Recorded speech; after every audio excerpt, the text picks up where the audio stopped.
اگر پوچھا جائے تو انسان کا سب سے خطرناک دشمن کون ہے؟ نمبر 1، نمبر 2 نہیں، جو سب سے پہلا نمبر 1 سب سے بڑا دشمن کون ہے؟ کیا وہ شیطان ہے یا انسان کا خود کا نفس ہے؟ اچھا، اگر آدم علیہ السلام کی کہانی میں دیکھا جائے تو جب اللہ تعالیٰ نے حضرت آدم علیہ السلام کو بنایا تھا تو فرشتوں اور ابلیس کو سب سے کہا تھا کہ آدم علیہ السلام کو سجدہ کرو۔ اچھا، سجدہ کرنا تو ایک علامت ہے، ایک سمبل ہے، لیکن اس کے بہت سے مطلب ہیں، جیسے کسی کو فالو کرنا یا اوبے کرنا، کسی کی فرما برداری کرنا، تو بہت سے اس کے مطلب ہیں سجدہ کرنے کے۔ اس کا مطلب یہ بھی ہو سکتا ہے کہ زمین پر ماتھا ٹیکنا، اس کا یہ بھی مطلب ہو سکتا ہے، لیکن اس کے بہت سے مطلب ہیں، جیسے کسی کو فالو کرنا، اوبے کرنا، کسی کی فرما برداری کرنا، یا کسی کو فالو کرنا، یا کسی کے پیچھے جانا، اس کے کافی مطلب ہو رہا ہے۔ تو سب نے سجدہ کیا سوائے ابلیس نے، کیونکہ ابلیس بھی جنات میں سے تھا، لیکن ایک لمبی کہانی ہے، کیونکہ وہ بھی ایک جن تھا، وہ بھی فرشتوں میں تھا، لیکن بہت زیادہ عبادت کرنے کی وجہ سے اس میں ایک نیچرلی انر ایگو پیدا ہو گیا تھا۔ اس ایگو کی وجہ سے وہ بہت زیادہ پاپولر ہو گیا تھا جنات میں اور فرشتے میں۔ تو جب اللہ تعالیٰ نے ان سے کہا کہ تم آدم کو سجدہ کرو، تو سب فرشتوں نے کیا سوائے ابلیس کے، اس نے نہ کر دیا۔ پتہ تو اس کو تھا، لیکن ایک اندرونی اب یہ پوچھا جائے کہ ابلیس کو کس نے بھٹکایا تھا کہ اس کے اندر تکبر آیا؟ کس نے بھٹکایا تھا؟ کیا کوئی اور شیطان تھا؟ کوئی اور شیطان نہیں تھا، اس کو اپنے ہی نفس نے بھٹکایا تھا۔ پھر جب اس کو اپنے نفس نے بھٹکایا، پھر جا کے اس نے اللہ تعالیٰ سے کہا کہ میں نے پوری انسانیت کو گمراہ کروں گا۔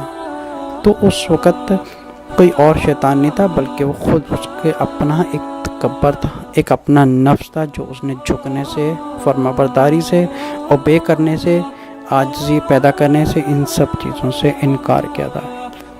ان سب انکار کی وجہ سے تو اس کو کس نے بھٹکایا تھا؟ وہ کوئی اور ابلیس تو نہیں تھا، بلکہ وہ خود بھی ایک جن تھا، لیکن اس کی بہت زیادہ عبادت کرنے کی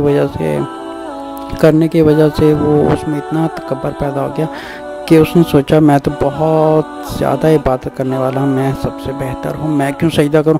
اچھا، اس کو پتہ تھا۔ اچھا، ایک اور بھی چیز دیکھے تو وہ بھی ایک اللہ کی عبادت کرنے والا تھا۔ یہ بات بالکل سچ ہے، کیونکہ اس نے جتنی بھی اللہ تعالیٰ سے مہلت مانگی تھی، سب میں ایک لفظ کہا تھا، یا ربی یا ربی یا ربی، اے اللہ، اے میرے رب تو مجھے یہ مہلت دے، اے میرے رب تو مجھے یہ مہلت دے۔ تو اللہ تعالیٰ نے فرمایا جا، گرانٹڈ، میں نے تجھے دے دی مہلت، تجھے جو کرنا کر۔ لیکن اللہ تعالیٰ نے فرمایا تھا تیرے سب پر تیرا زور چلے گا سوائے میرے عاجز اور نیک بندوں پر۔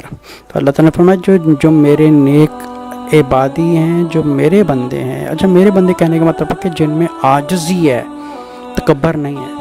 اور جتنے بھی انسانیوں میں آج کل یہ بیہیویئر دیکھا جائے تو یہ سارا ابلیسی بیہیویئر ہے، تکبر آنے کا، نہ جھکنے کا، نہ معافی مانگنے کا، تمیز سے نہ بات کرنے کا، بد اخلاقی سے، بے رخی سے بات کرنے کا، یہ سارا جتنا کچھ ایک جراثیم ہے، سارے ہی ابلیس کی طرف سے جراثیم ہے انسانوں کے اندر، تکبر پن کے۔ تو بات یہ تھی کہ ابلیس کو کس نے بھٹکایا تھا؟ اس کے نفس نے۔ اس کے نفس نے جب اس کو بھٹکایا تو اس کے اندر ایک اور تکبر آ گیا، غرور آ گیا کہ اب میں نہیں چھوڑوں گا۔ جیسے انسان ہوتا ہے کہ وہ غلطی ماننے کے بجائے دھمکی دینا شروع کر دیتا کہ میں نپٹ لوں گا۔ تو سمجھے کہ انسانوں میں بھی جب جھگڑا ہوتا ہے تو ایک صحیح ہوتا ہے، ایک غلط ہوتا ہے۔ تو غلط کو جب صحیح جب غلط کو یہ کہتا ہے کہ تم نے یہ غلط کیا، تم نے ٹھیک نہیں کیا، بجائے اس کے کہ وہ معافی مانگے یا فرما برداری کرے یا جھک جائے یا عاجزی میں قبول کر لے، نہیں، بلکہ وہ کہتا ہے کہ میں تم سے نپٹ لوں گا۔ تو یہ سملر سچویشن اس زمانے میں تھی جب ابلیس نے کہا تھا اللہ تعالیٰ سے کہ میں تیرے سارے بندوں سے نپٹ لوں گا، یہاں تک کہ اس نے جھکنے سے انکار کر دیا۔ تو اللہ نے فرمایا کہ تو قیامت تک کے لیے تو ریجیکٹڈ ہے، تو مردود ہو گیا ہے۔ تو اس نے کہا تھا کہ میں سارے انسانوں کو بھٹکاؤں گا، سوائے چند لوگوں کے جو بچ جائیں گے۔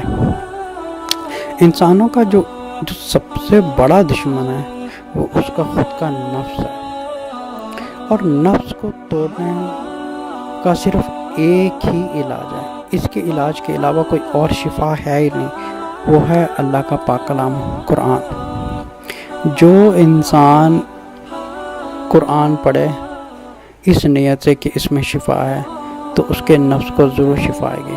جس نفس میں اللہ کا نام نہیں ہے تو ایک نیچرل سی بات ہے، دیکھیں نفس میں یا تو اللہ کا نام ہوگا یا تو پھر شیطان ہوگا، کیونکہ نفس دونوں کے ہاتھ میں چلے گا تو وہ جم کرتا رہے گا، یا تو نفس شیطان کے ہاتھ میں ہوتا ہے یا اللہ تعالیٰ کے ہاتھ میں ہوتا ہے۔ تو یہی اگر سورۃ بقرہ کی آیت نمبر 208 میں پڑھیں تو اللہ تعالیٰ فرماتے ہیں یا ایھا الذین آمنوا ادخلوا فی السلم کافۃ ولا تتبعوا خطوات الشیطان۔ اللہ تعالیٰ فرماتے ہیں یا ایھا الذین آمنوا، اے ایمان رکھنے والے۔ اچھا ایمان رکھنے والے کون ہیں؟ جو یہ چیز قبول کرتے ہیں کہ یہ قرآن اللہ تعالیٰ کی کتاب ہے۔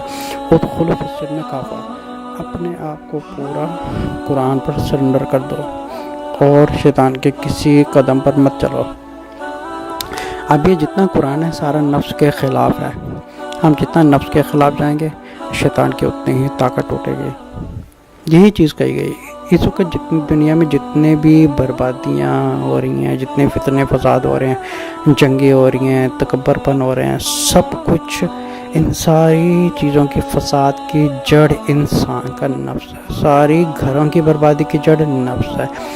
دو ملک آپس میں لڑ رہے ہیں، اس کی بنیاد بھی جڑ، اس کی بنیاد اور جڑ بھی نفس ہی ہے۔ سارے فساد کی جڑ کروانے والا صرف نفس ہے۔ تو ہم سب سے پہلے کیا کریں؟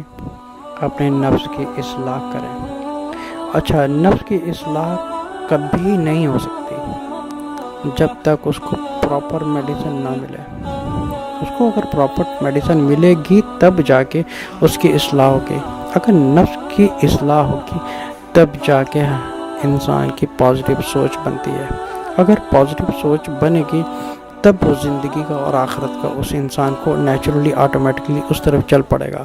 لیکن اگر نفس قرآن سے ہٹا ہوا، اگر نفس شیطان کے ہاتھ میں ہے تو یہ ہو ہی نہیں سکتا کہ انسان کی زندگی میں برکت آئے یا بہتری آئے۔ سب سے پہلے وہ سوراخ بند کرنا ہے۔ وہ سوراخ کہاں سے شیطان بھٹکاتا ہے؟ وسوسے کے ذریعے سے۔ وسوسہ کیا ہوتا ہے؟ ایک انسان بیٹھا ہوا ہے، کچھ کام کر رہا ہے، بیٹھے بیٹھائے اس کے دماغ میں یا اس کے کان میں ایک آواز آتی ہے یا اندرونی آواز ہوتی ہے، اس کو کہتے ہیں انر وائس کہتے ہیں، تو اس کو انگلش میں کہتے ہیں ڈیول وسپر۔ یہ ڈیول وسپر جو ہوتا ہے ایک شیطان کی طرف سے ہوتا ہے، لیکن یہ ایک عام کامن مسلمان کے لیے یہ ڈفرینشیٹ کرنا بہت مشکل ہوتا ہے کہ یہ جو وسوسہ ہے یہ پازیٹیو ہے یہ نیگیٹو ہے۔ اب جس انسان کی عبادت میں وقت کم گزر رہا ہے، اب ظاہر سی بات ہے اس کا جو وسوسہ ہوگا وہ شیطان کی طرف سے ہوگا۔ اب اس کو جو وسوسہ ہوگا اس کو یہ نہیں کہے گا کہ تو جا کے 5 وقت نماز پڑھ یا آدھی رات کو اٹھ کے تو تہجد پڑھو، تو ظاہر سی بات ہے اس کے دماغ میں اس کو بیوقوف بنانے کے لیے، پزلنگ کرنے کے لیے، تو اس کے بیٹھے بیٹھائے اس کے دماغ میں کمیونیکیشن شیطان اندر سے کرتا رہتا ہے۔ تو بات کہاں سے شروع ہوتی ہے؟ سوچ کہاں سے بنتی ہے؟ ایک وسوسے سے۔ اب وسوسہ کہاں سے آتا ہے؟ اگر اس دل سے آتا ہے۔ اگر نفس میں قرآن نہیں ہے تو نیچرل سی بات ہے کہ نفس شیطان کے ہاتھ میں ہے، تو اس نفس کی اصلاح کبھی نہیں ہو سکتی جہاں پر اللہ کا کلام نہ ہو۔ انسان میں جتنا تکبر پن ہوتا ہے، بڑا پن ہوتا ہے، ان سارے فساد کی جڑ صرف نفس ہے۔ تو ہم پہلے اپنے نفس کی اصلاح کریں۔ جب ہمارے نفس کی اصلاح ہو جائے گی تو ہماری زندگی خود بخود آٹومیٹکلی ایک اچھائی کی طرف، بہتری کی طرف چلنا شروع ہو جائے گی۔